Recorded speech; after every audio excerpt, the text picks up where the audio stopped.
Om Namo Bhagavate Vasudevaya.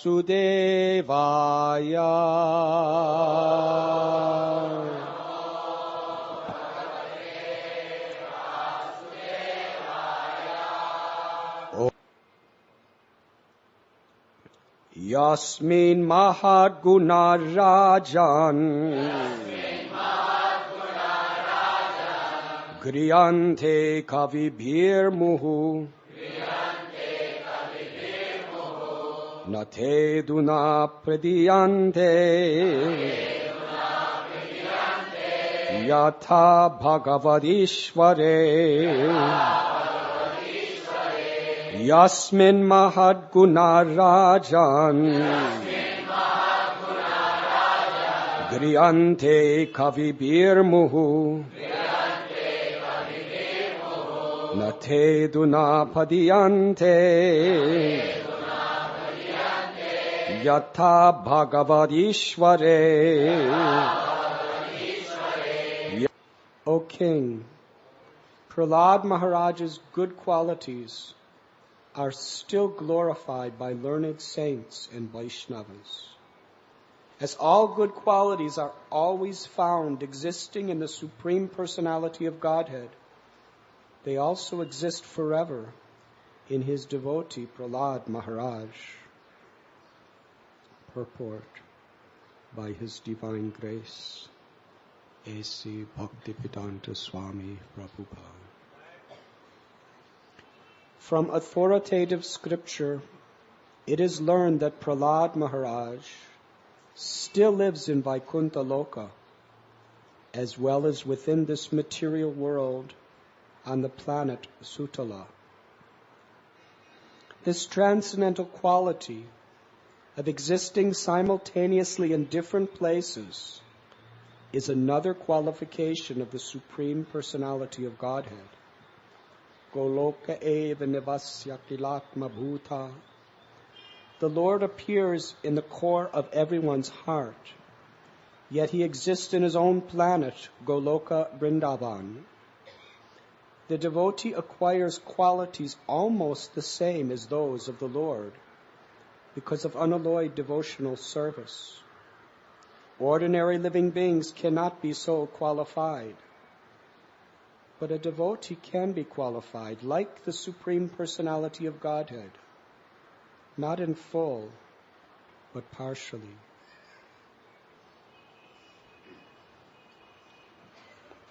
We are reading today from Srimad Bhagavatam, Canto 7, Chapter 4, entitled Hiranyakashipu Terrorizes the Universe. Text 34.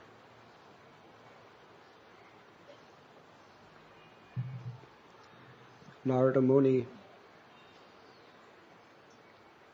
is taking immense pleasure in glorifying the qualities of Prahlad Maharaj.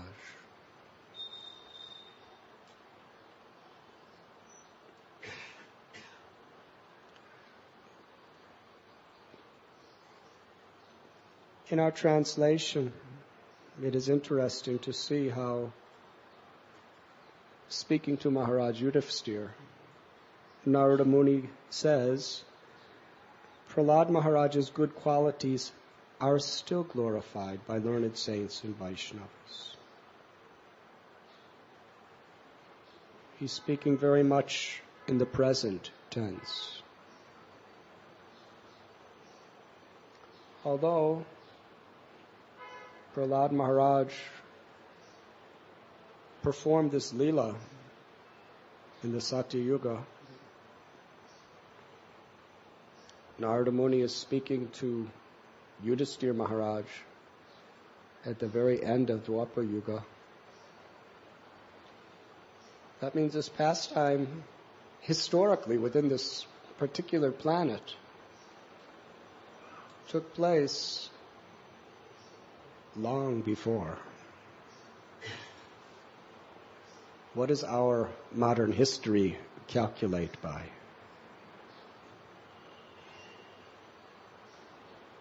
the United States of America, the most very, very influential, powerful country in this world,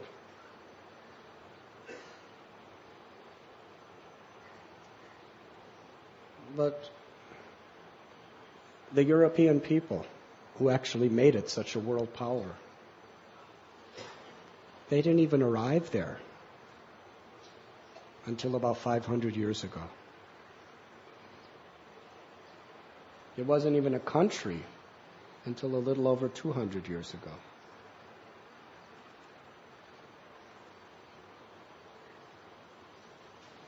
And we think that is a long time back.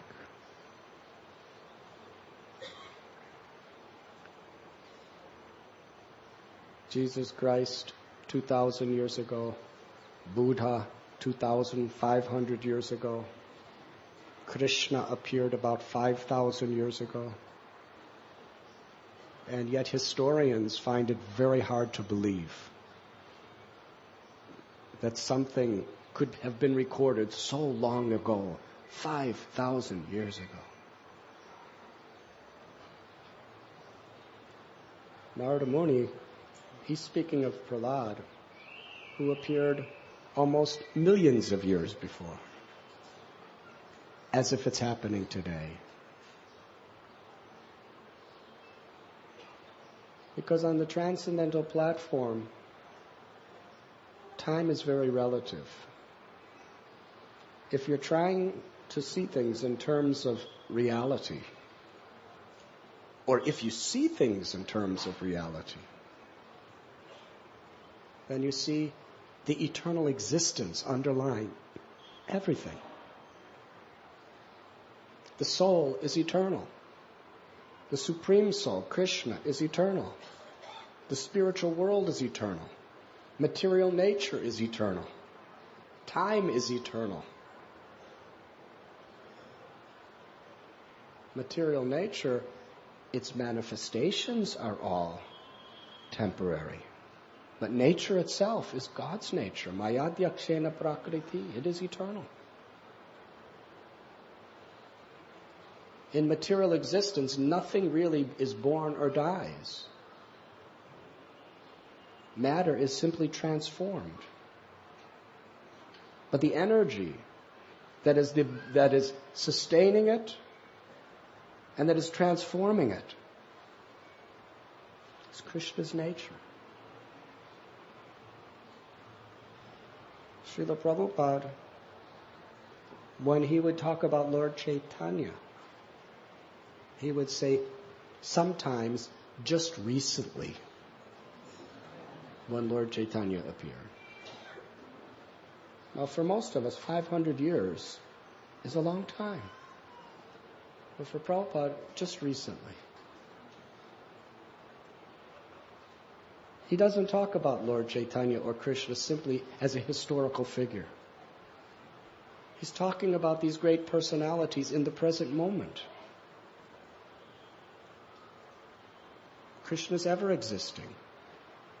And Krishnadas Kaviraj Goswami discusses the nature of Krishna's Nitya Leela. In the spiritual world, beyond the Paravyoma, in the spiritual sky of Goloka, Krishna is eternally performing his pastimes. And even within the cosmic manifestation, Krishna is constantly performing his pastimes. Just like the movements of the sun, it's always revealing a particular time somewhere in the world. Yes? Just like it is somewhere in the world, it's midnight. As soon as it's not midnight somewhere else, it becomes midnight somewhere else.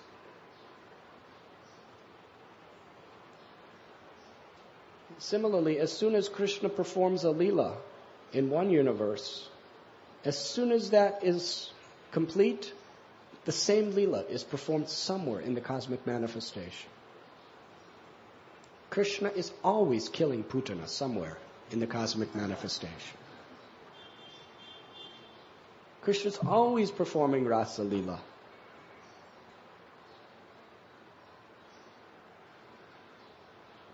And in Vrindavan, because it is the spiritual world, one who has a pure heart and Premanjana Churita Bhakti Velochanena is given divine vision by Krishna, can actually see, or even more, feel within his or her heart Krishna's pastimes eternally taking place right in Sri Vrindavan, which is just southeast of New Delhi. When most of us go to Vrindavan, we see congestion these days. Just 30 years ago, it was very peaceful. Just very simple ashrams. Now in the Mathura Vrindavan area, there are refineries. There are hotels and restaurants and shops and bazaars, and not only are there bazaars, but sometimes it all looks very bizarre. This is Vrindavan? The first time I walked down that road from Mathura to Vrindavan, it was just cows grazing in fields and kadamba trees, tamal trees, banyan trees, peepal trees. So quiet, peaceful. Some bullocks sometimes on the road. Now trucks and buses and big hoardings or billboards advertising Vrindavan.com. And different 5-star hotels, and I don't know how many stars actually. But very different. Well, that is just a layer, a thin veneer. But the aprakata, the true essence of what Vrindavan is, can only be felt by the mercy of Krishna.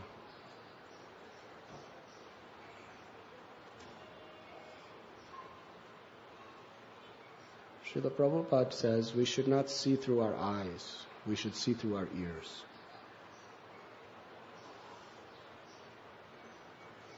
When we have faith in the words of Guru, Sadhu, and Shastra, through that faith we attract Krishna to reveal the truth, the essence. Otherwise, we only see what's temporarily appearing on the surface. So when we hear the glories of the Lord, in the present tense in Vrindavan, this is where Krishna is dancing upon Kaliya.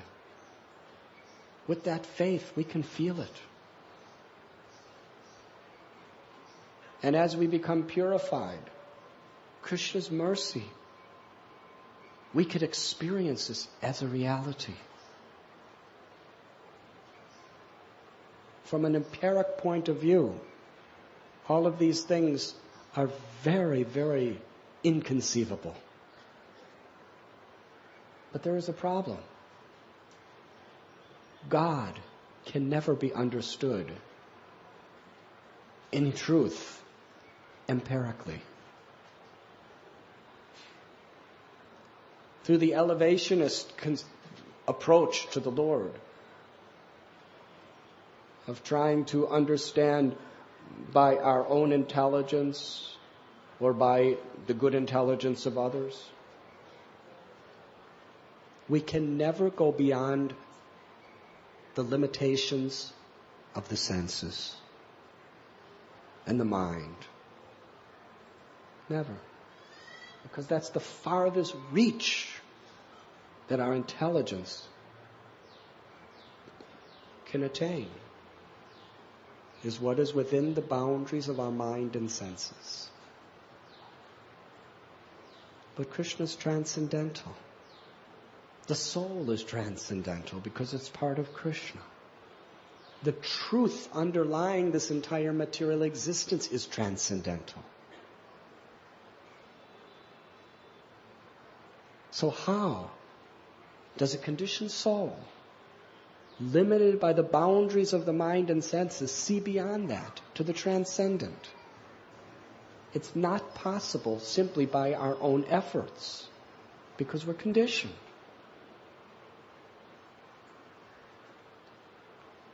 However, by the mercy of the Lord, He can reveal. But He reveals on His terms, not on our terms. That means, and He has explained, He has presented philosophy, Bhagavad Gita, a great science, logical, conclusive, rational, philosophical. But it's all leading us through our senses to have complete faith in what is beyond the senses, the mind, the intelligence, or the ego. To give up our false ego that I am the knower.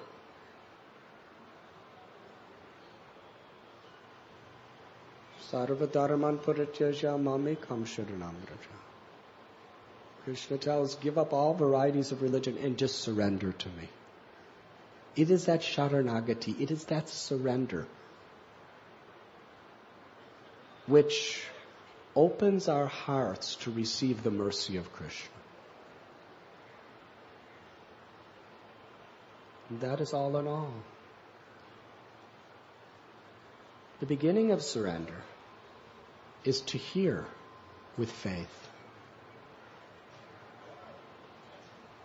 Adosha tatata sadhu sangota bhajanakriya. At the beginning, little faith. Krishna reciprocates with that faith, and from within our heart and through the environment around us, He somehow miraculously puts us in the association of His devotees. In that association, He gives us the opportunity to develop and open that faith.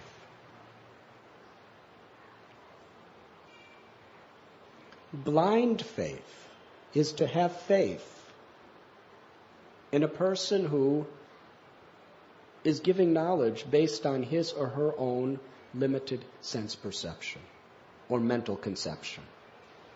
That is blind faith. The scientists accuse those who follow religion to have blind faith. Yanisha sarvabhutanam tasyam jagrati samyam. Very interested. What is darkness for the materialist is light for the devotee. And what is light for a materialist is very much darkness for a devotee. Wants to sleep.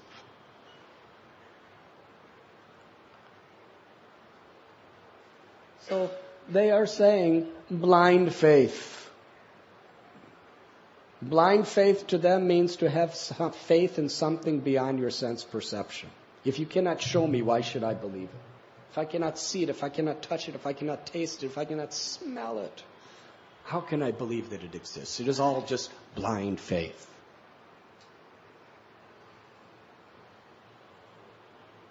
But for one who has a little bit of awakened consciousness, all of their theories, all of their books is based on blind faith. Because they're putting faith on the imperfect, corrupted senses and mental conceptions of themselves, of their contemporaries, and of their predecessors. Yes? That's blind. Is reality something deeper beyond our senses and our mind?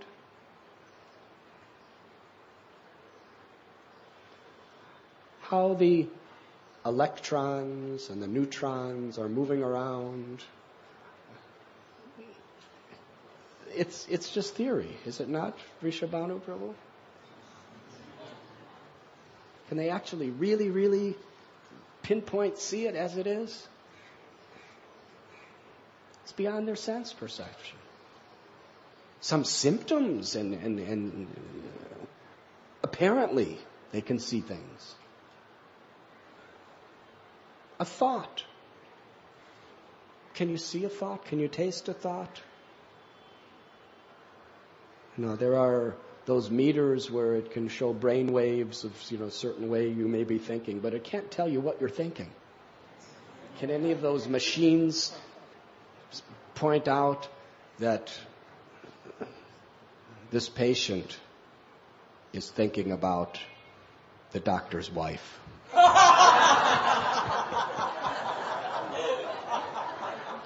If it could find out, that person would never take the test. But nobody knows. Nobody knows what you're thinking unless you speak it. So thoughts are something very much beyond the senses. But the reality of consciousness is subtler and beyond the mind. It is the basis, the support of life, consciousness. And Krishna, the absolute truth, is the supreme consciousness. So when people read the Holy Bible or the Holy Quran or the Vedic literatures and they hear about these different versions of creation, blind faith. What is this blind faith? Lord Brahma, some guy with 4 heads who has a lotus flower coming out of his stomach? No, I'm sorry. He's born of a Lord Vishnu who's laying down, and a lotus flower is coming out of his stomach, and then this 4-headed guy comes out. And then he's the one who's created us all? Well, if he's my father, why I don't have 4 heads?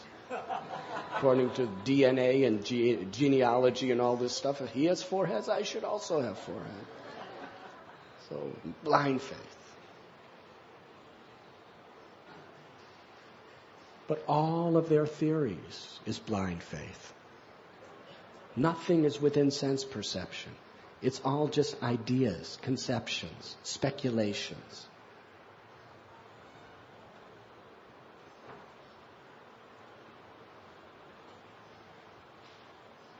Real faith is faith in truth that is descending. Evam parampara praptam idam rajarshayavit. Krishna explains this is how we understand what is reality. Krishna, who is the absolute truth, speaks truth. And it descends through disciplic succession. It is spoken within the holy books, like Srimad Bhagavatam.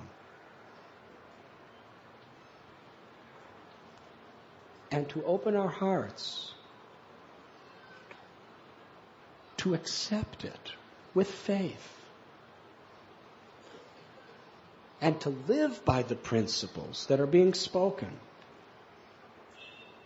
That is the process of realization or direct experience of the truth.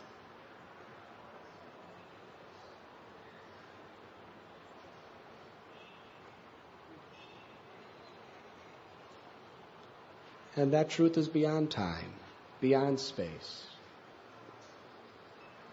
Just as the Lord is performing His Leela at all times in material creation, and is performing His infinite Leelas forever in the spiritual world. Similarly, according to what Srila Prabhupada is explaining here, the Lord can empower His devotee in similar ways. Why not? What is it that the Lord cannot do? If it is the Lord's desire that Prahlad Maharaj be in Sutala Loka and simultaneously he's living in Vaikuntha, anywhere the Lord wants him to be, he could simultaneously be there because the Lord is He has Achintya Shakti. He's inconceivable.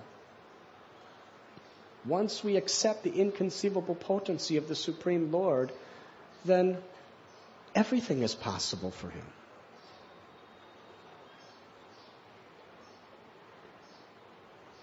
People think about the incredible things that God does. Sometimes even devotees think, they read Bhagavatam and they have to explain these things to other people. Think, why doesn't Krishna just do things more normally so it's not so difficult to understand? Ram only had one wife. That's easy to explain to people.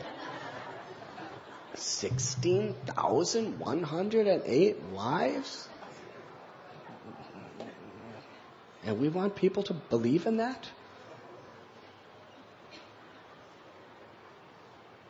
Well, if you're God, why should you just do what everybody else does? If we understand how Krishna is the creator of all existence, if we understand Krishna beyond the material existence in the spiritual sky, who has inconceivable potencies, he can have 16,108 wives. And it would not in any way be more difficult to believe. And if he wanted, they could all be living comfortably without any traffic jams in Chopati, Bombay. Krishna could do anything. That's why he's God. So a person who has blind faith in his own senses and the material conceptions of others, that person is thinking, 16,108 wives? And when he was only 7 years old, he lifted that huge mountain. Takes practically a whole day to walk around it, and he held it up with the little finger for 7 days. These are nice stories, and they have very, very good moral meanings, perhaps, but historical? How is this possible? But for devotees, anything Krishna does, any way he does it, if it is descending through the proper channels of Guru, Sadhu, and Shastra, it simply makes devotees happy. They want to hear more and more and more and more. The taste to hear about Krishna, the taste to glorify Krishna.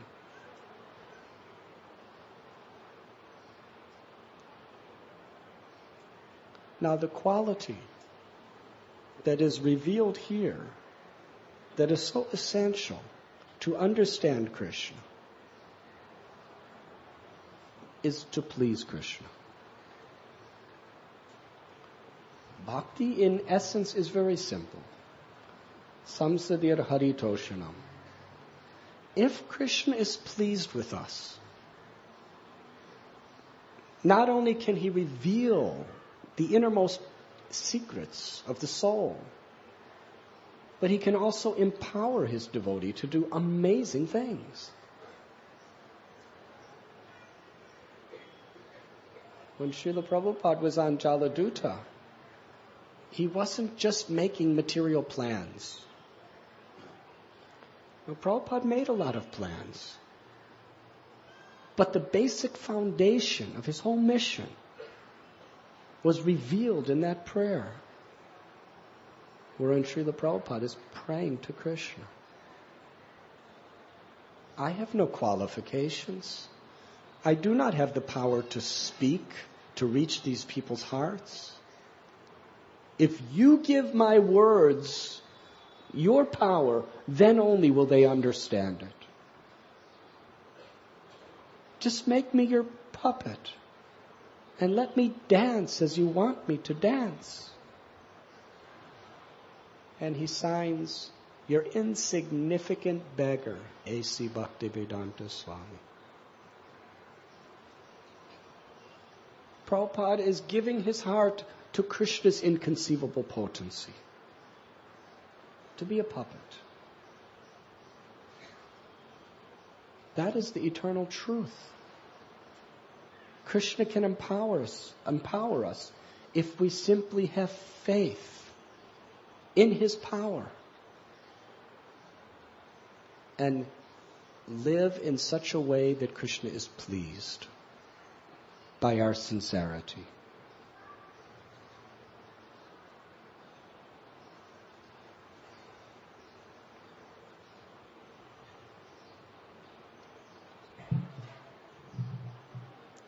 When Krishna is pleased with us, then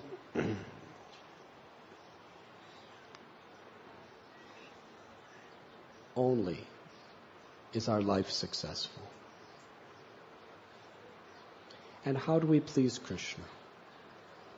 Mahajano yena gata sapanta. By following in the footsteps of great souls. In this verse today, we are finding one of the great Mahajans, Narada Muni. What is his quality? His quality is how he takes such great pleasure in glorifying the devotees. Narada Muni is speaking so wonderfully about Prahlad.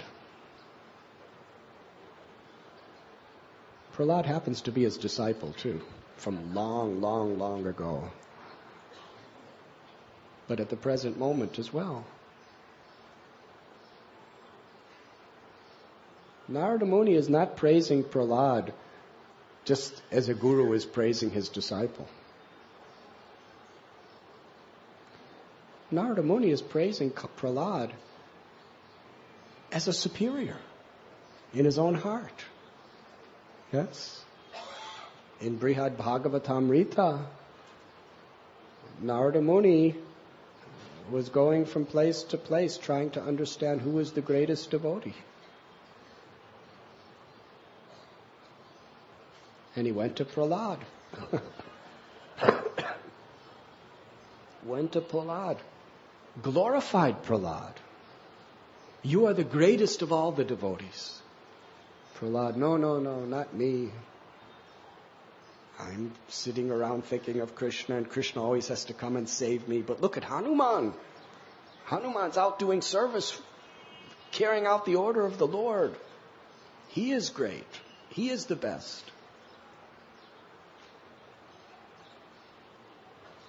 The beauty of Sri Brihad Bhagavatamrita of Sanatana Goswami is revealing to us how Krishna is so pleased by the quality of a real devotee. And that quality is, a devotee is so eager to see the glories of other devotees, to appreciate, to love, and to glorify.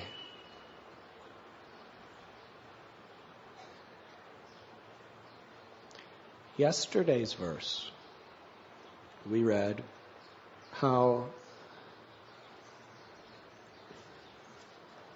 just so I don't appear partial, I will read it directly.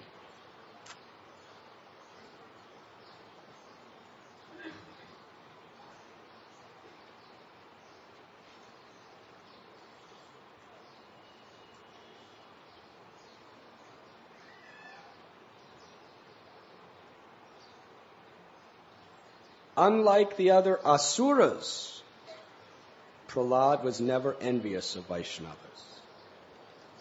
Hare Krishna. You remember that? It's very clear. According to this verse of Srimad Bhagavatam, if you are envious of a Vaishnava, then what are you? Did I hear Sura?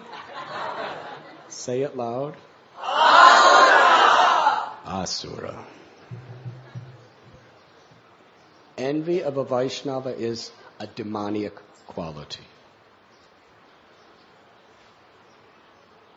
We have so many demons in our hearts.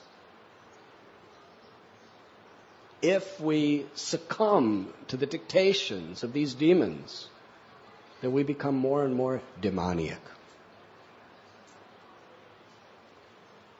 Srila Prabhupada, in the story of Maharaj Prataparudra,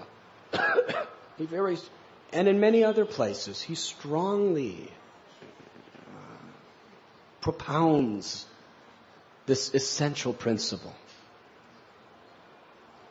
that Vaishnav means not to be envious. And envy means avaishnava, not Vaishnav.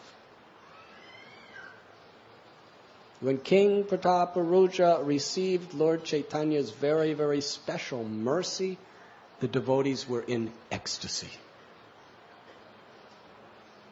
None of them were thinking, why the Lord's not embracing me? Why the Lord's not crying all over me? Why this king, this materialistic king? There were swamis there. Why the sannyasis were not thinking, he's crying on this grihasta, why doesn't he cry on me? I renounced everything. He has a wife, he has a crown, he has a throne, he has a big house, all these materialistic things. I've given up everything. Sleeping on a mat, under a tree. Why? No. Everyone was happy, all the Vaishnavas, to see another person getting the Lord's mercy. If the Lord decides to show His favor to someone or empower someone, who are we? Who are we to challenge? Why are you empowering him? Why not me?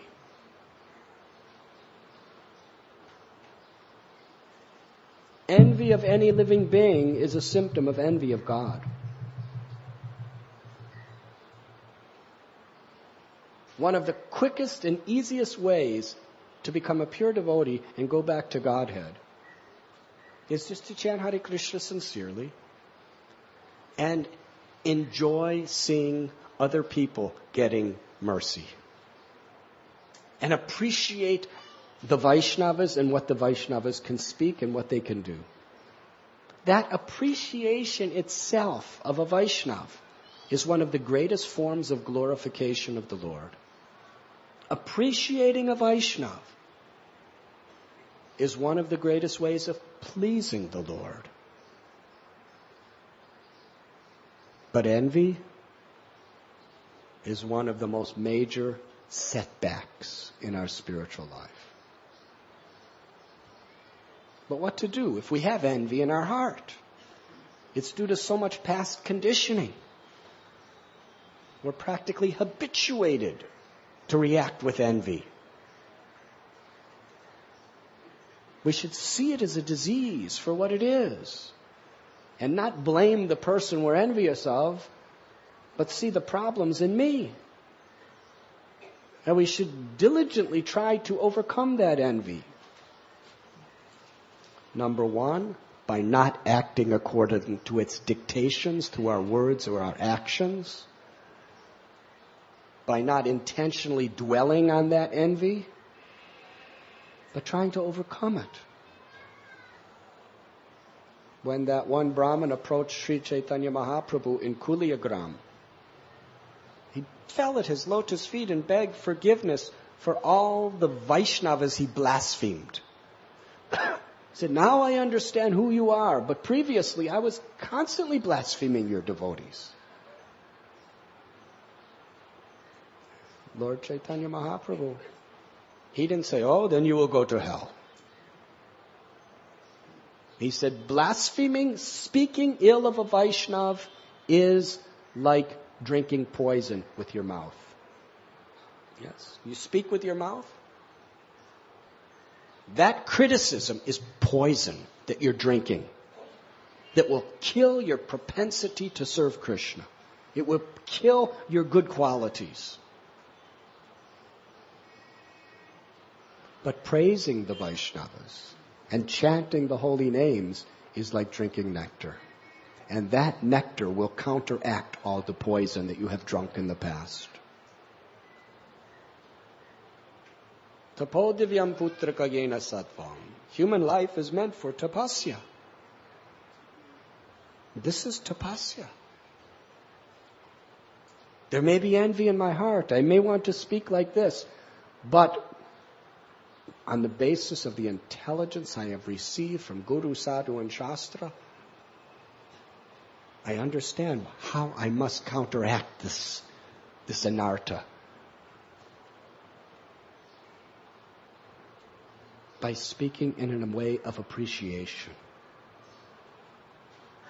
By trying to uplift people's perception of another Vaishnav. This is what Vaishnav is. When Sri Chaitanya Mahaprabhu was glorifying Sanatana Goswami, all the devotees were happy. And again, Prabhupada says, same thing. Why were they happy? Because they were not envious. They loved to hear another devotee being empowered, and they loved to hear another devotee being glorified. And that is a test of our spiritual progress.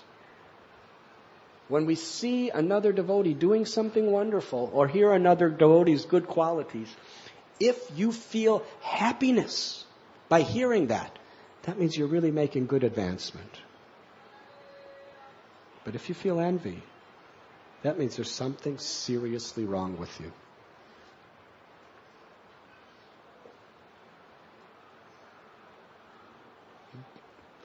That means there's a disease. Don't be discouraged. Just take the medicine and get rid of that disease. But if you don't see for what it is, it will consume you.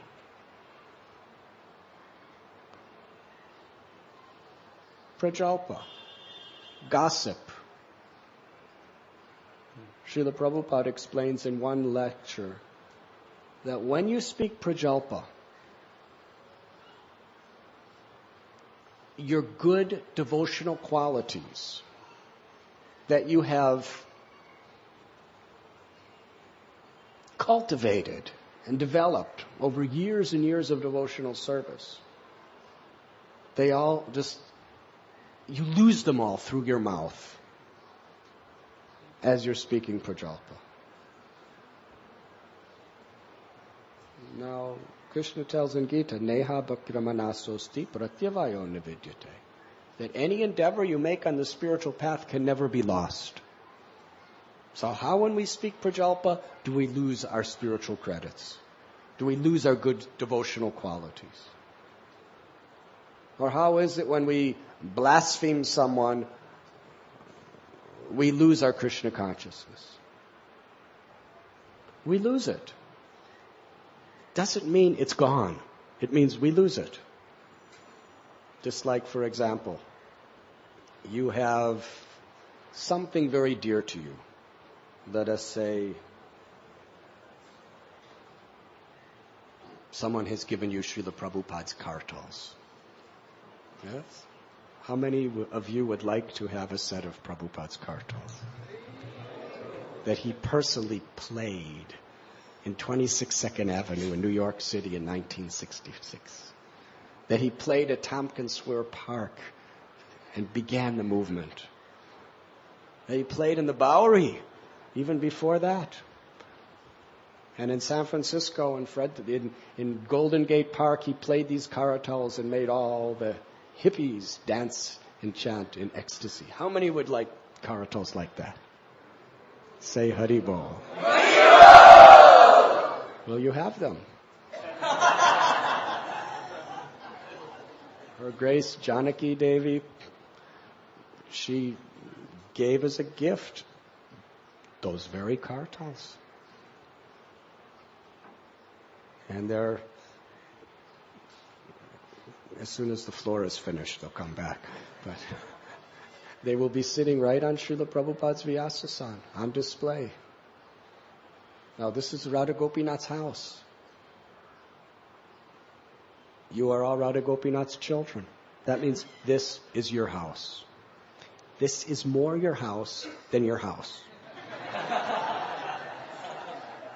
And if we see it that way, we'll make great spiritual progress.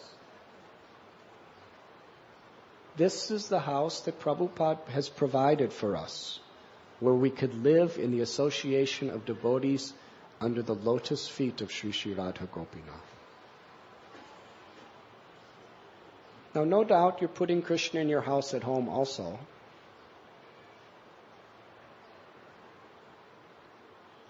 But the temple is even more your home.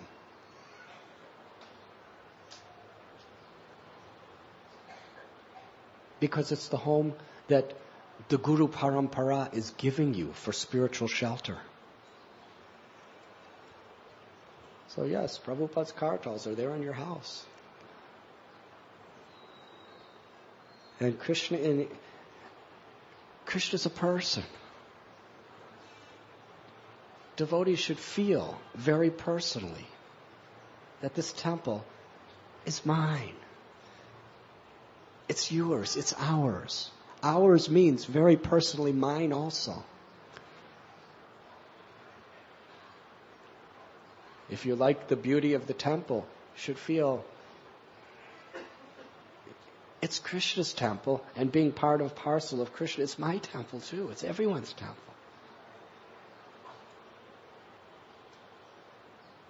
The karatals, better than having them just in my home so I could look at them. They're here so I could see them and the whole world could see them. Yes? Now, I went off track from the example I was using. But let us say, besides those kartals, someone gave you another set of Prabhupada's kartals. And you lost them. Somehow or other, you went to Car Road to Sri Mahaprabhu's house for a Friday night program. And somehow or other, as the train was going by up above, and everybody was looking down, you kind of got distracted, and you left it somewhere, and you forgot where you left it. And then about a week later, you realize it's gone. Now, Mahaprabhu, he found them. And he doesn't know whose they are. He doesn't even know they're Prabhupada's. He just takes those karatals and puts them in a drawer. I hope this example is not boring you. So as far as you're concerned, you have no access to those kartals anymore. They're gone. They're lost. Yes? Completely. You can't play them, you can't see them, they're gone.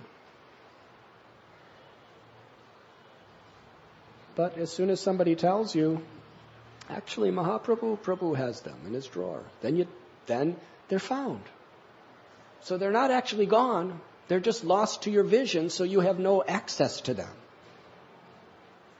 Prabhupada gave an example. You could be a wealthy man, but if you forget where your money is, you're living on the street like a beggar.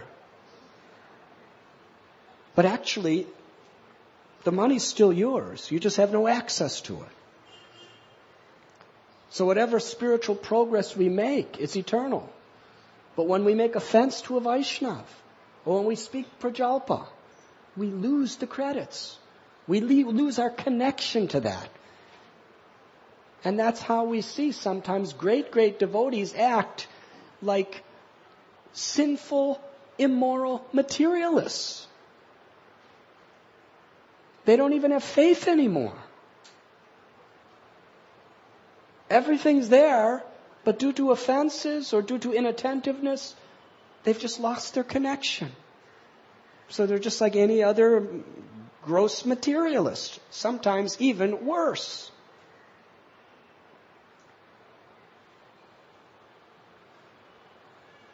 But whenever they reconnect sincerely and go through the repentance and go through the prayashchita of reconnecting with Krishna with a repentant heart, then all that great wealth of all of our devotional efforts for this life and past lives is all waiting for us. But sometimes we could lose it for millions of lifetimes before it's retrieved, depending on the nature of our offenses and our unwillingness to take the opportunity to return. So we must be very, very careful to monitor and suppress our envy. Tani saravani samyamya yukta asita matpara. We must restrain, and at the same time we must fix our consciousness on Krishna. Not only suppression. We must actively choose the positive alternative. Therefore, Sri Chaitanya Mahaprabhu, he didn't tell that person who was blaspheming the Lord and the devotees, he didn't say, just keep your mouth shut, you rascal. Mayavadi philosophy, sometimes they speak like that. Oh, you are doing materialistic words? Just be a Moni Baba. Say nothing ever again. It's very difficult. We have seen Moni Babas. Sometimes they won't say a word. But with their little piece of chalk, they'll start writing blasphemy in Prajalpa. Somehow it has to come out. So Chaitanya Mahaprabhu said, with that same mouth that drank poison, take nectar, the ultimate antidote. Glorify the Vaishnavas and chant the holy name.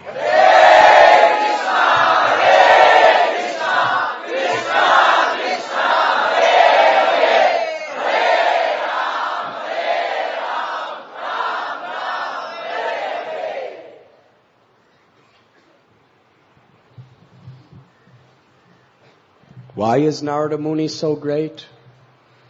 Because he's always seeing the greatness of others. Not only the Vaishnavas, but he's saying the potential greatness even in the most sinful people.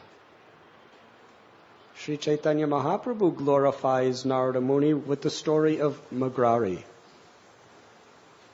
Magrari was cruel, envious. He was a hunter. He wasn't only killing, he was half killing. He wanted them to die, but he wanted to torture them and make them suffer for several days before they would actually die. It's not that he would half kill them and then make them all right again. He would half kill them for a slow, painful death. What worse suffering could be there on a physical, mental plane than slow, painful death? Very difficult. You're suffering, and you know there's no future except death. Unless you're a devotee. The other day I was speaking about His Holiness Bhakti Tirtha Swami Maharaj.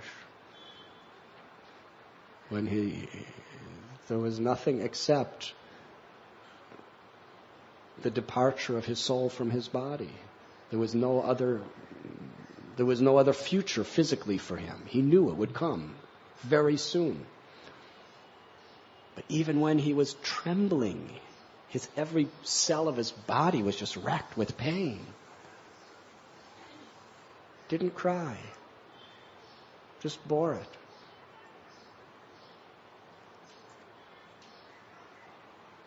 I was trying to talk to Krishna about him.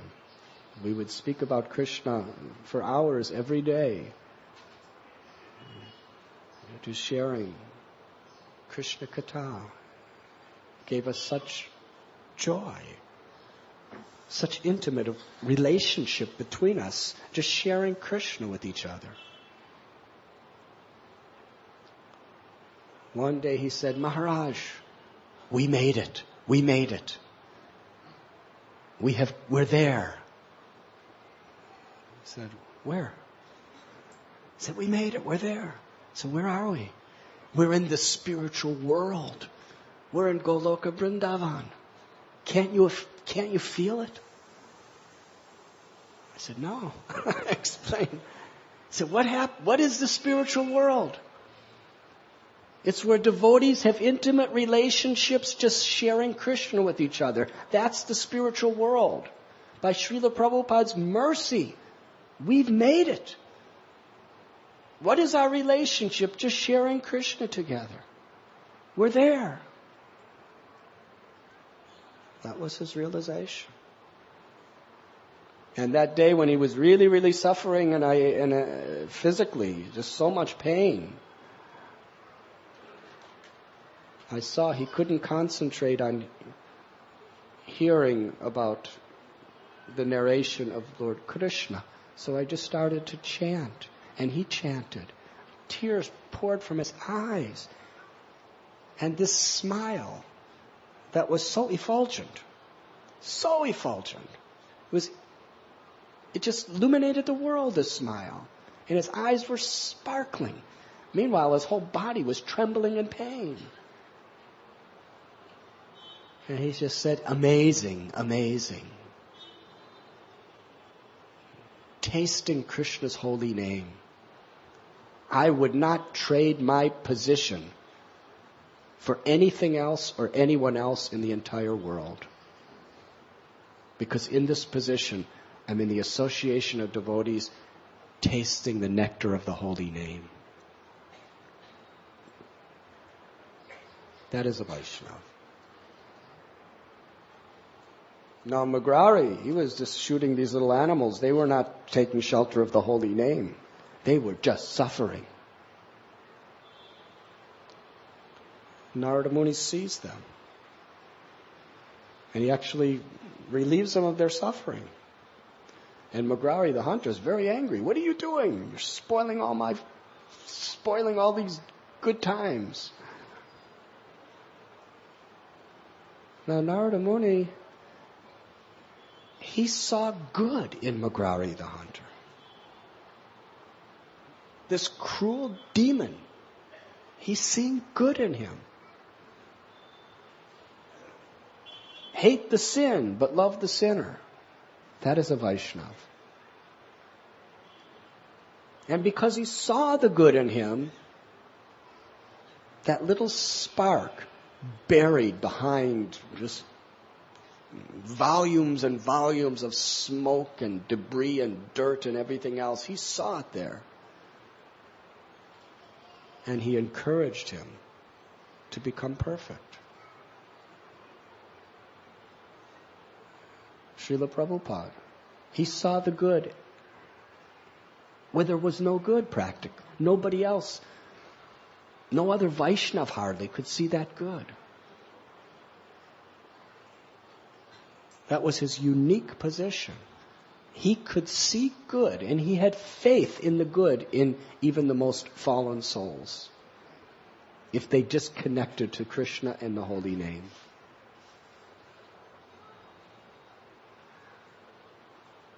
That is the mood of Nityananda Prabhu. Let me go and find the most sinful people. Yes, we'll give Harinam Sankirtan to the pious people, of course. Bring them from their piety to transcendental love of God.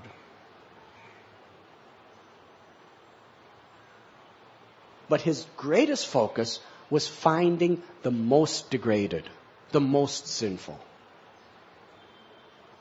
And when he came across Jagai and Madhai for Lord Nityananda Prabhu, that was a feast. Really a feast. If I'm going to glorify Sri Chaitanya Mahaprabhu, what greater glorification than making these two sinful people pure, humble devotees? Then my Lord's name will be in everyone's heart as Patita Pavana. And he was willing to risk his life. He was willing to endure being blasphemed by them, chased by them, beaten by them, blood covering his body due to the injury. But he saw good in them.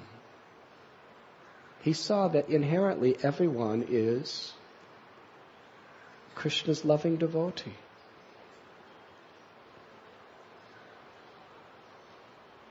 So devotee is neither envious of Vaishnavas nor envious of anyone.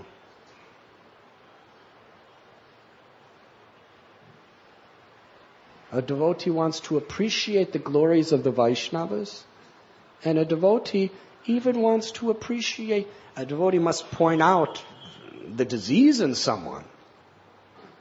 If you're sick and a doctor says, well, I don't want to find fault in you because I'm a Vaishnav.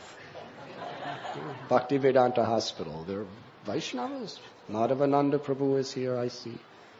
Now if some patient comes in, Giriraj Prabhu I see, Dwarkadish Prabhu may be here also, Vaishnav Seva, Krishna Prema, so many doctors.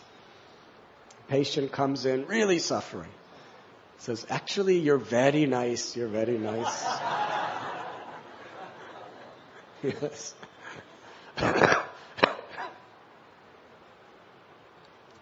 Person comes in as to Giriraj Prabhu and his hand is broken in so many places.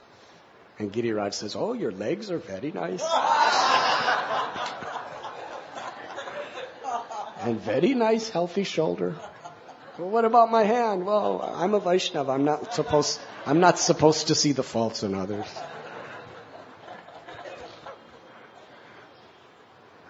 Prabhupada pointed out the faults in others in the compassionate spirit of serving them, of helping them, not for the purpose of degrading them.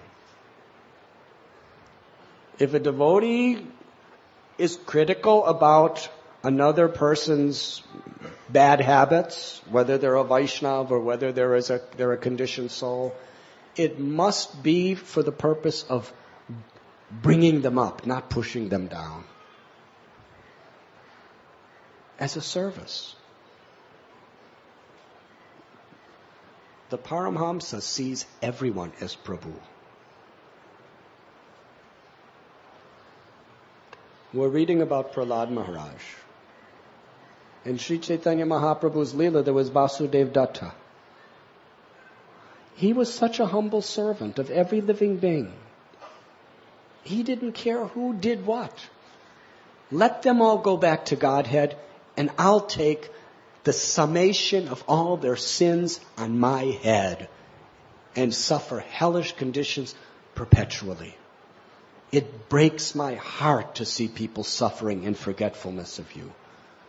My Lord, this has been my desire for a long time. I beg you, grant me this one benediction. I want nothing else. Lord Chaitanya was weeping. Because he meant it. What a service attitude.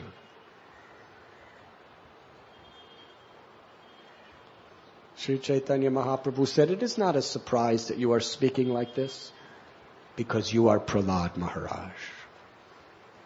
That was the mood of Prahlad. To his father, he said, my dear father, oh best of the demons, you're in a deep dark well, you're suffering, you're in ignorance, you're in illusion. You should go to Vrindavan and surrender to Krishna. My father, due to your uncontrolled senses and your uncontrolled mind, you'll never understand Krishna unless you take the dust of the lotus feet of the Vaishnavas and bathe your entire body with it in a mood of servitude. So Prahlad was not sentimental with his father. He was telling it as it is. But due to love. He didn't want his father's position. He wanted his father to go back to Krishna. That's real love. That is Prahlad. And when asked for any benediction, Prahlad asked for basically two things. One is, let me never forget you. Two is, give my father liberation. And he also asked, as long as there's one conditioned soul who's forgetful of you, let me remain in this material world to help them to remember you. Lord Chaitanya Mahaprabhu, when he heard Vasudev Datta's prayer, his limbs were trembling. He couldn't even speak. That was his love. is love for the quality of this Vaishnava. No envy. A devotee is praying and longing to be well-wisher. Now, obviously, we are very, very far from this state of consciousness. We cannot imitate. And sometimes we're so far from that state of consciousness, every time we look inside our hearts, we become discouraged. But we should be encouraged. If we simply understand what the standard is, and we pray to develop these qualities. We pray to be sincere, to serve those who have these qualities.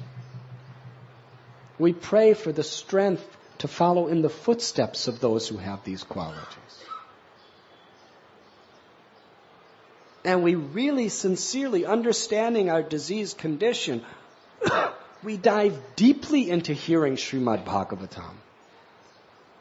We dive deeply into associating devotees and trying to serve the devotees and appreciate devotees. And we dive very, very deeply into the process by which, if done with a proper, sincere attitude, can awaken that divine love in all of the qualities of a pure Vaishnava.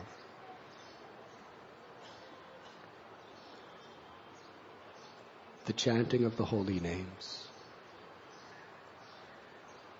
Cheto Darapana Marjanam. The chanting of the holy names uncovers, reveals the divine love that is within us. As we see how far we are, we should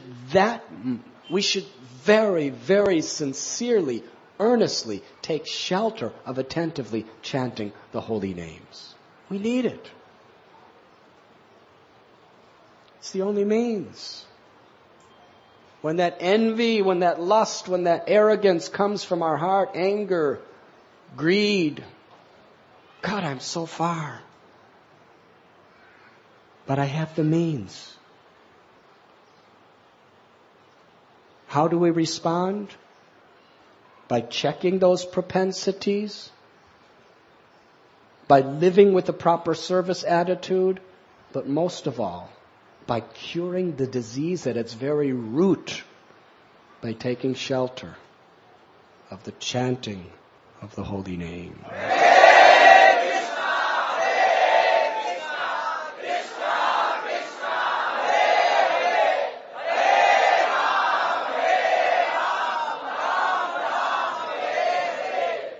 Now one may think that now I'm a very sinful person with all these anarthas in my heart. So yes, I have to take shelter of the holy name. There's no recourse. And I have to behave and speak properly. Service to Vaishnavas and taking shelter of the holy name. That's all that's required. But what happens when I get purified? And then this arrogance and this lust, pride, greed, anger, illusion, they start subsiding. Does that mean I won't have to take shelter of the holy name? It's not like that. Because as you become purified, you see yourself as more fallen. That is the most amazing quality of Vaishnavism. The higher you get, the more you think you're fallen. And the more you think you're fallen, the higher you go.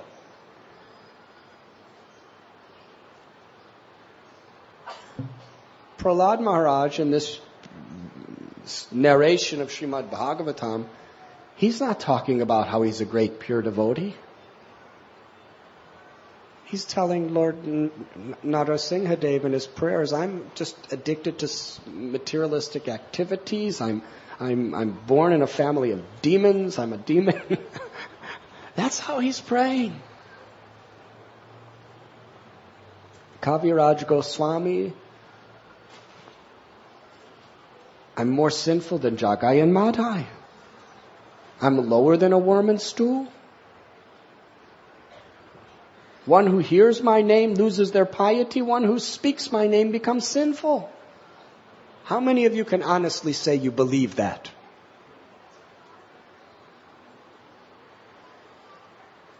Very difficult. It's Jagannath Priya Prabhu. Does he think that anyone who says my name, Jagannath Priya, becomes sinful? Perhaps. Of course, Jagannath Priya is Krishna's name. But if it is connected to me, then just thinking of me, they become sinful. That's the way Paramhamsas think. And therefore, the more advanced you become, the more deeply and intensely you take shelter of chanting the holy name.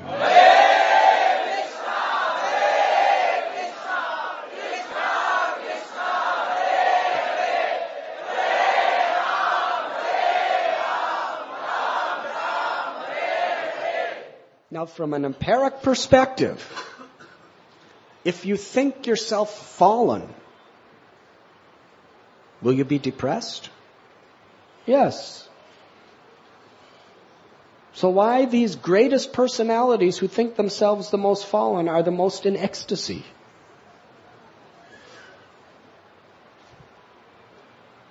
This is completely beyond the pure view of material common sense. Yes? But on the transcendental plane, we can understand. Because when you consider yourself fallen, you're no longer thinking about how I can do it, and I'm very great, and I'm very wonderful. You're thinking how, when you're taking shelter of Krishna in that state, you're experiencing Krishna's greatness, Krishna's beauty, Krishna's love. That is ecstasy. To the degree you have a false ego, you can't take shelter of Krishna's opulences. To the degree you're really humble, you genuinely take shelter of Krishna. And then you experience the ultimate spiritual ecstasy of being in Krishna's presence.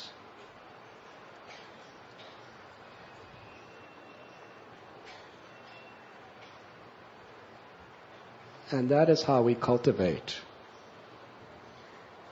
the chanting of the holy names. Trinadapi sunichena taror ibasihishnana. Amanina manadena kirtaniya sadahari. Chaitanya Mahaprabhu is telling us to feel lower than a straw in the street. More humble than a blade of grass. Explain that to your psychiatrist.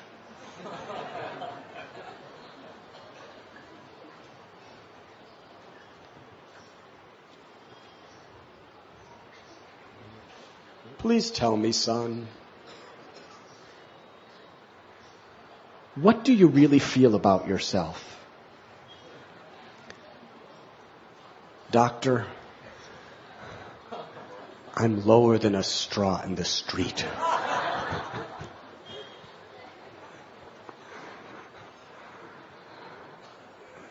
Son, please lay down. I want to give you this injection. They cannot understand. Chaitanya Mahaprabhu is explaining, when we have this humility, this tolerance, when we're eager to offer all respect to others and we lose the taste, we lose the yearning to be honored ourselves, then we are in a state of mind where we can deeply take shelter of Krishna in His name.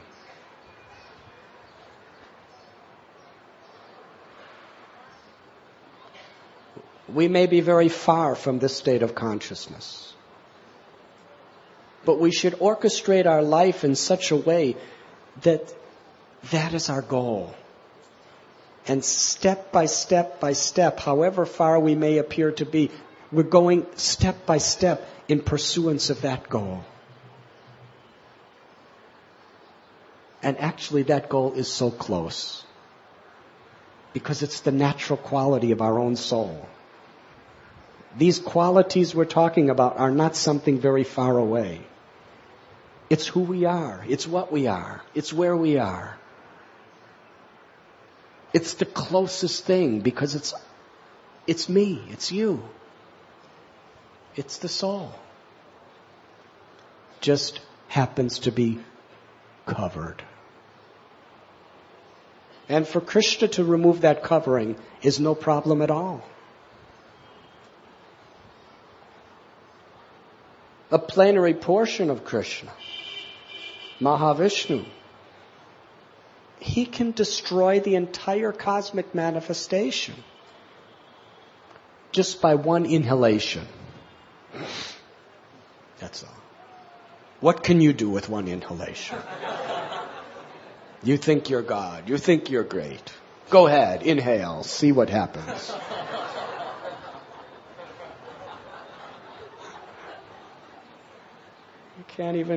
You can't even lift a speck of dust from the ground with your inhalation.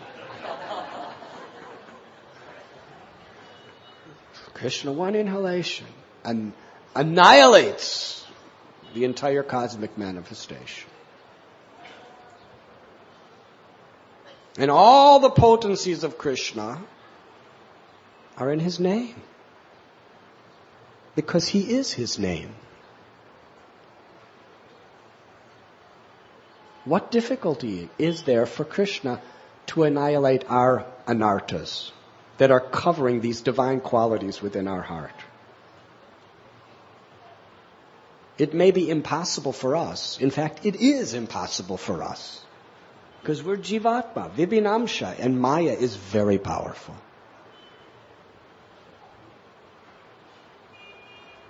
And Krishna will. Manmana bhavamad bhakto madhyajim nam namaskuru mamai evaishashi satyam te pratijani priyoshime. Krishna promises He will. He will purify our heart.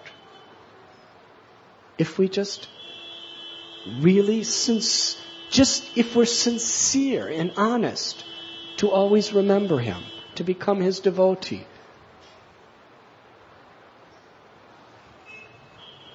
And He tells us what is the best means of always remembering Him?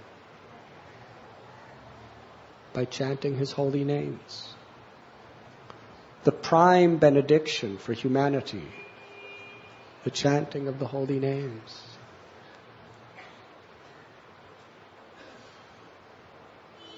So in this spirit, let us focus our life in such a way that we can always be making progress.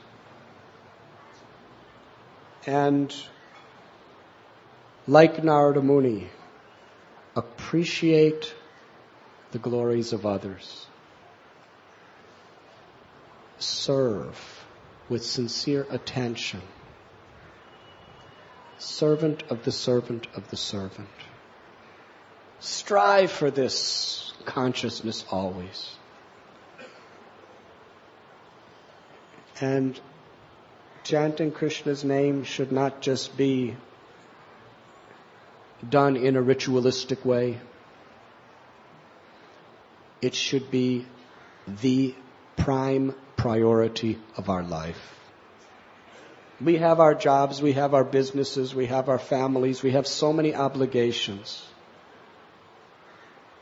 But we should organize everything in such a way that we really can deeply dive into the nectarine ocean of Krishna's mercy, which is accessible through the chanting of His names.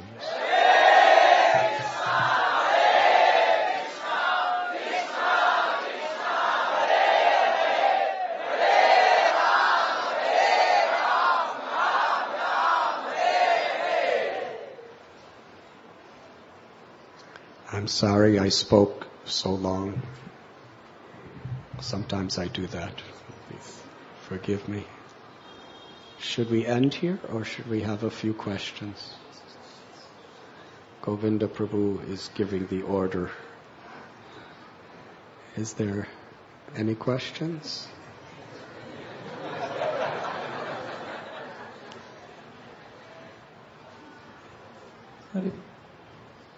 Thank you for the nice class, Maharaj. Thank you. Thank you for your kind words. Maharaj, this is a question and also a problem that we know philosophically that Vaishnava in any condition is glorious, even if in his fallen situation. But at the same time, when we see someone who is not officially a devotee, is not initiated, he doesn't have a kantimala, he doesn't have a tilak, he may not say openly that I am a devotee of Krishna, but when we find some good qualities in them, then we feel natural respect to such people. And on the other hand, when someone is officially a devotee, but then he acts not so rightly, he is attached to position, is attached to selfish ego, then we kind of feel not so good. And on the other hand, somebody is not a devotee, but still is behaving nicely. At least this is my problem. I feel more attracted to such people. How to deal with this situation? I'm the same way. What can I say? But we should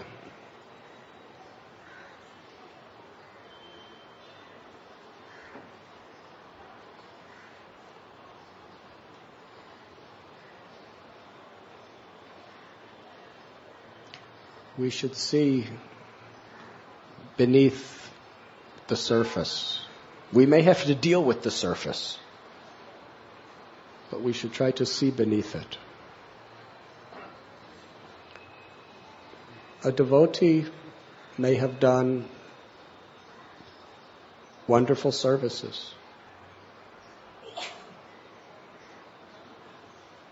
but if for whatever reason, due to their past conditionings, they are acting in an abominable way, api chet sudaracharo, Krishna sees that beyond the surface they're saintly people. And a person who is willing to recognize that, Krishna sees that person as a saintly person. Yes? We may have to protect ourselves or others from the contaminating influence of what's on the surface of that devotee's character at the present. Yes? If a person's criticizing others, or speaking some strange things, or drinking alcohol, or doing all kinds of unbecoming activities, obviously we should not be contaminated by that energy, and we should discourage other people from also suffering like that. But at the same time, we should see that ultimately this person is a devotee. This person, behind the veneer of this temporary conditioning, has done great service. There's so much of a stock of bhakti in this person's heart. It's just covered. And we should do everything we possibly can to help to remove that covering, either through speaking or through actions or through our prayers. But this is what Krishna teaches in Gita. Even if such a devotee does abominable acts, especially if the person's basically sincere, then should be seen as saintly. And if you see that saintliness, Krishna will see you as saintly.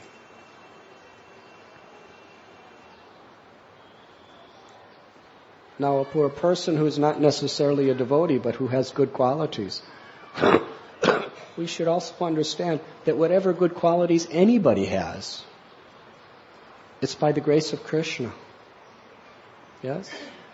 They may not understand it, they may not recognize it, but we can recognize it's actually by the grace of Krishna that they have these good qualities. And if we can somehow or other just connect those good qualities to Krishna, they become transcendental. Somehow or other.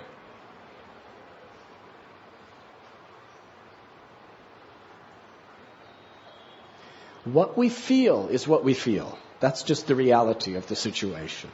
You may like someone, you may not like someone. Yes?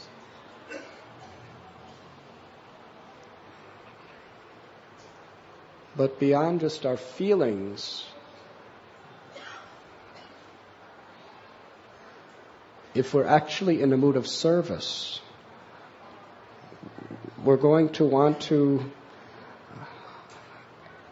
elevate ourselves in that situation and help elevate the persons concerned. Does that answer your question?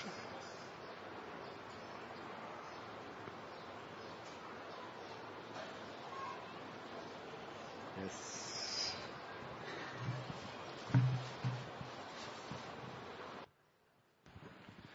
Hare Krishna Maharaj.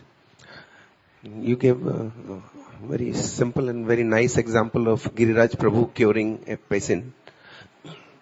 Now, Giriraj Prabhu's intention and all actions is to cure and help the patient come out of the disease.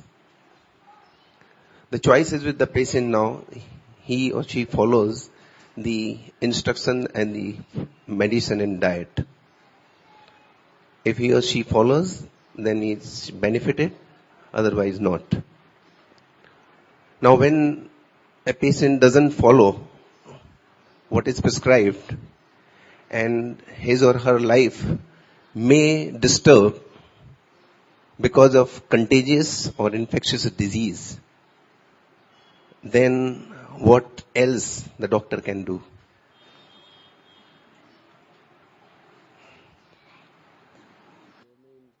Affecting others or only... Yes.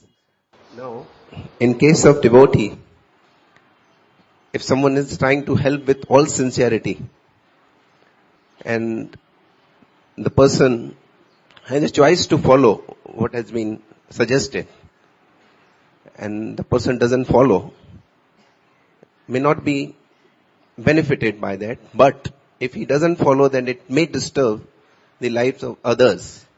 Then what the choice left with the person, with the doctor?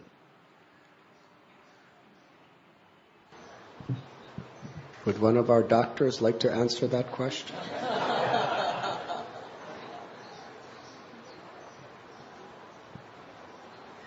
Madhvacharya Prabhu, he's...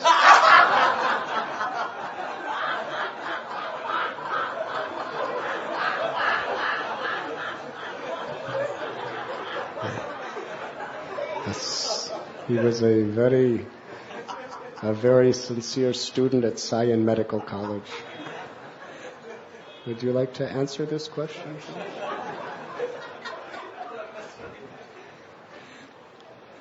He refuses to answer the question.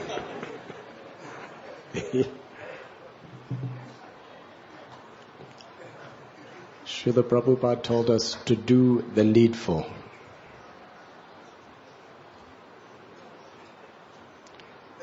As it is said, you can bring a horse to water, but you can't force the horse to drink.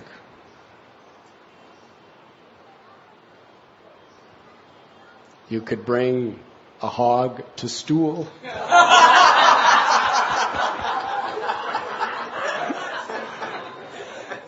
But you cannot force the hog to eat it. But he probably will anyway. That is from a material conception.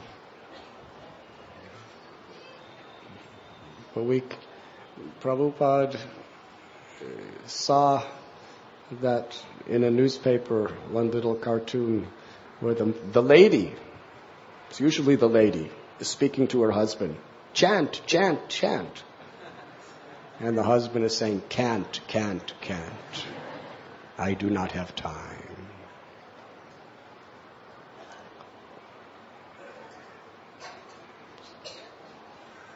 So we should simply be sincere to try our best to give people the proper medicine.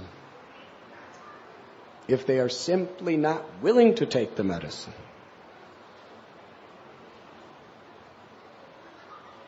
then what else could we do? We can keep trying and we can pray for them. But at the same time, if they're spreading their disease to others, then certainly we should warn others. Because we're not only trying to save that person, we're trying to save other people. What is it said? An ounce of prevention is worth a pound of cure. So if someone is misleading others, we should warn those others. We should try to help them as well. But we shouldn't teach them to be vengeful toward that diseased person. We should teach them to respectfully keep their distance and remain healthy themselves. Does that answer your question? No? Yes? Maybe. Thank you.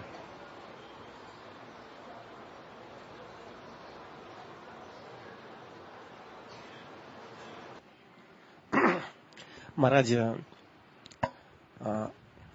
in our life, sometimes some injustice has happened in our life. And we somehow or other feel it that this injustice has been happened. And then we come into Krishna consciousness and try to see to it that although any person who has done injustice in our life, we try to forget it. But still, we see to it that we are not envious on that person. But we are not having loving relationship with that person. That grudge is still there in our heart for that person. And because that grudge is there, we are not cordial or we are not so much loving with that person. So when we, as you said, when you have problems, the only hope is to chant seriously and really serve the devotees. But when we are chanting, what Maya does it is, when we are chanting, the thought of that person comes exactly at that time. And fully our chanting gets disturbed. Although we want to overcome it out, yet we cannot overcome.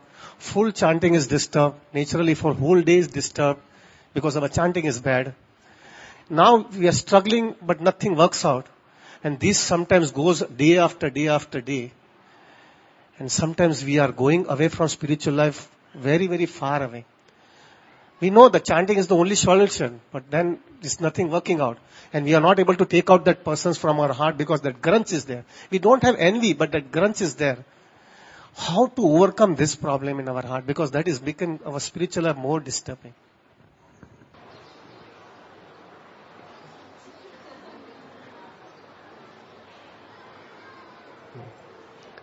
Srila Prabhupada once said,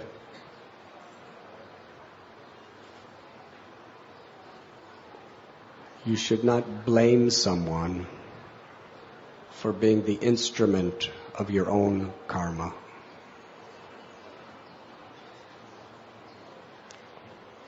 Tatenu kampam susamikshamano bunjana evatmikritam vipakam. We may say it's an injustice. And on this plane of relativity, as far as we can perceive, yes, it is an injustice. But from a karmic perspective, perhaps it is justice. Perhaps you have caused other people pain in the past, And somehow or other this person is an instrument of your karma to bring it back to you. Or from another perspective, perhaps this is just the medicine you need to become more serious about your Krishna consciousness. To have to face this anartha.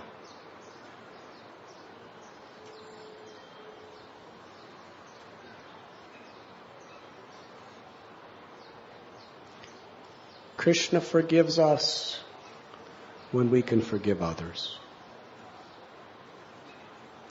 Let me ask you this. Haridas Thakur was beaten in 22 marketplaces with the intent to kill him. And he was begging and praying to Krishna, forgive them. Has anyone ever dealt with you like that? Prahlad, his father Hiranyakashipu. How many ways Hiranyakashipu tried to murder Prahlad? And every failed attempt, he was more determined to kill his son. Has anyone ever thrown you in fire? Fed you poison? Put you under the ocean and then place a mountain over on top of you? Thrown you on a pit of snakes? Have they done that to you? But Prahlad is begging the Lord to be merciful to Hiranyakashipu. This is the great souls.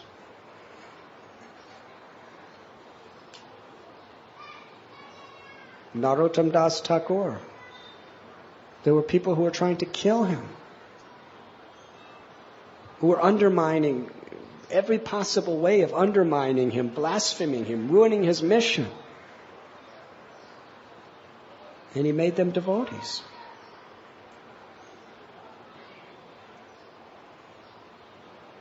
He didn't try to kill them. He tried to kill their demoniac mentality and make them into pure Vaishnavas. Ambarish Maharaj, Durvas Muni, from a hair on his head, created a fiery demon to kill him. Has anyone ever done that to you? But Ambarish Maharaj stood there with folded palms for practically a year, praying for the welfare of the person who tried to kill him. Why do you think these stories are continuously there in the Vaishnava literatures? Again and again.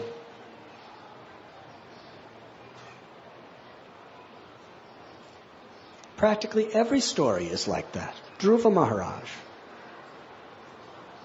after he met Narada Muni, he was a great well-wisher of his stepmother, his father, his brother.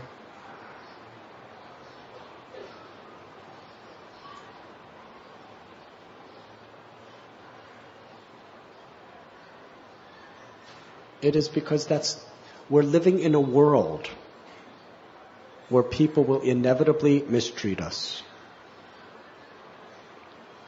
We're living in a world where the more we try to do good, the more people will condemn us. Will try to cheat us. Will try to destroy us. Whoever we are. They did it to Bhakti Vinod Thakur, to Bhakti Siddhanta Saraswati Thakur, to Srila Prabhupada, to Prahlad Maharaj, to Ambarish Maharaj, to the Pandavas, to Lord Jesus. It's a worldwide universal principle.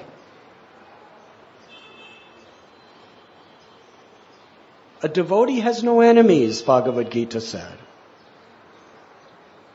But many people will consider the devotee their enemy. So when these situations come to us, just remember Nityananda Prabhu and Jagayan Madhai, Haridas Thakur, Ambarish Maharaj, Prahlad Maharaj, and so many others. Just remember them. They're the standard.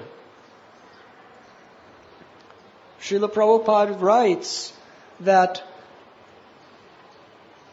one's greatness has to be estimated by his or her ability to tolerate provoking situations.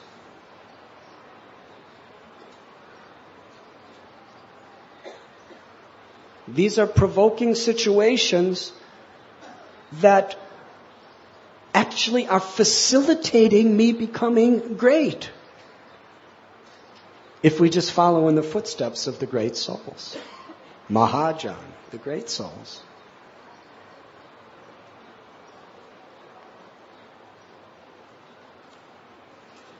So yes, there may be vengeance towards somebody who has done injustice to you. But never forget that person is a pure devotee of Krishna in essence. Just somehow or other covered by a horrible disease and making him or her act in such an abominable way. You could make the greatest spiritual progress if you just pray for Krishna to bless that person. And chant the holy names intensely, not only to overcome your vengeance, but chant the holy names with the intent, with the prayer that for Krishna to bless that person, to deliver that person.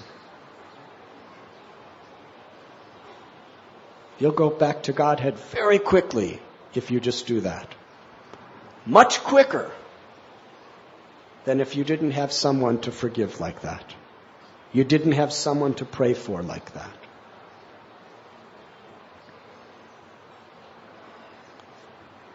So see it as a necessary opportunity that has come by the grace of God to deepen your own spiritual life. And if you see it that way, and pray to respond in that way, then Krishna will shower His mercy upon you. But if you just see it in a very ordinary, mundane way, this person did this to me, and why do you do this, and I hate this person, I can't stop, then you just miss the chance.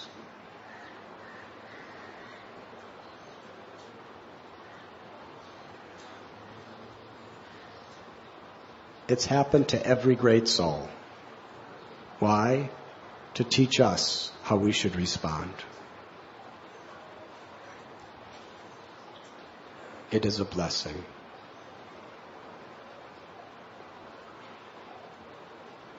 Even in the Bible, said anybody could love their friends and hate their enemies. But a real devotee loves his or her enemies. Hare Krishna. Now, loving your enemies doesn't mean that you allow yourself to be plundered by them. You must protect yourself. You may even have to fight to protect the sanctity of your own spiritual life and that of others. But internally, there's love. You're praying for them. Was Ambarish not praying for Durvas Muni? Was Prahlad not praying for Hiranyakashipu? Was Haridas not praying for the executioners? That's our standard. So the more people hate us, the more the opportunity is for us to make amazing spiritual progress. By doing the needful, as far as protecting our own spiritual lives and others, but internally praying for them.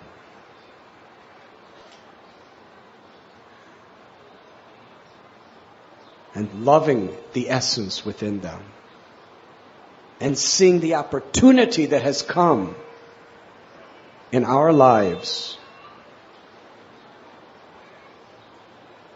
to come closer to Krishna in this situation.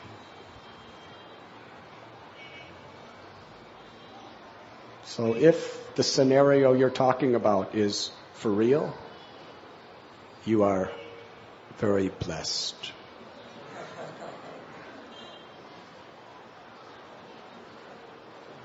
But if you're speaking on behalf of some other person, then that person is very blessed. And you are very blessed. And by hearing your question, everyone here is blessed. Thank you very much. Should we end? Any ladies have questions?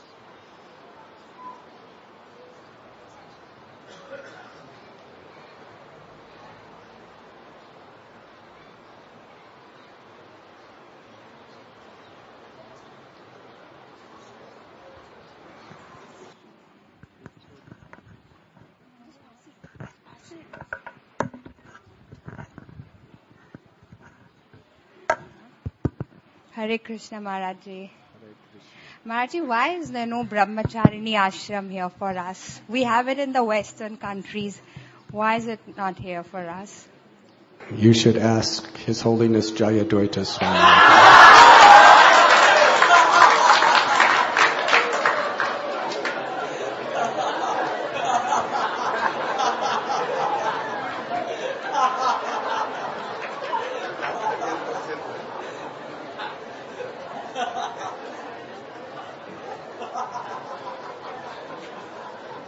For those who were not here last Sunday, she asked the same question to my senior god brother. So his answer, I didn't get my answers. That's why I'm asking you, Maharaji. You got the answer. He is my senior god brother.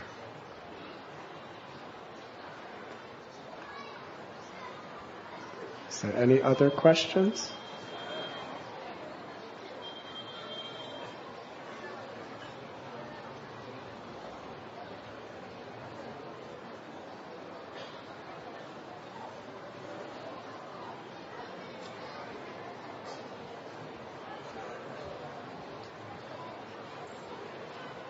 This will be last question.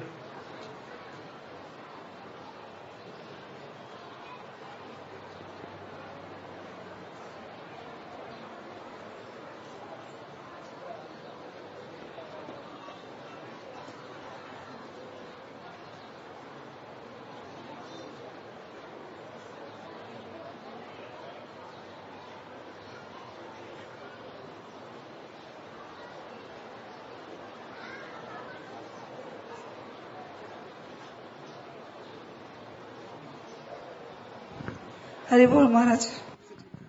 Haribol. Maharaj, you said that even if we see bad qualities in a person, we should try to tolerate them and pray to the Lord to rid them of those bad qualities. But we hear about the 6 loving exchanges which Rupa Goswami tells us to have with the devotees. Then what if a devotee is being tormented by a thought of some devotee not behaving properly, and if that devotee confides to another devotee, is that an aparadh? Or because that person has to talk to someone, and if he cannot do anything about it, at least talking to someone will make him feel better. Is it an aparadh to speak about it or to even hear about it?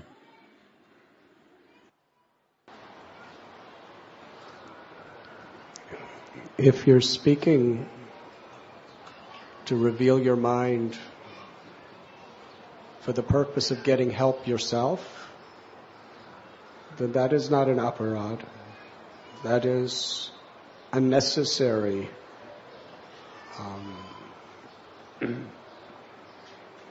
aspect of associating with Vaishnavas, to seek help. However, if you're speaking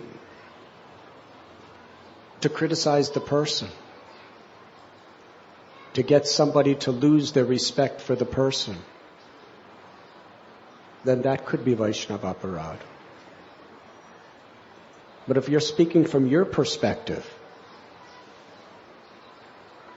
to seek help for yourself.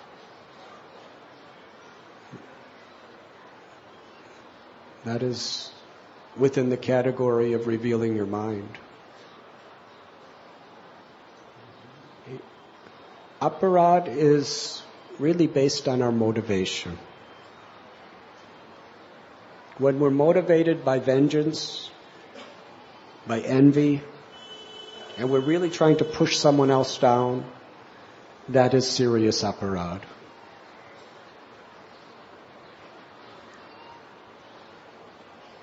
But if we're seeking help ourselves in a situation where someone is misbehaving or mistreating us, and we're just telling a person what we're going through, without trying to necessarily shed bad light on that person, but to seek light for ourselves, that is necessary. Does that answer your question?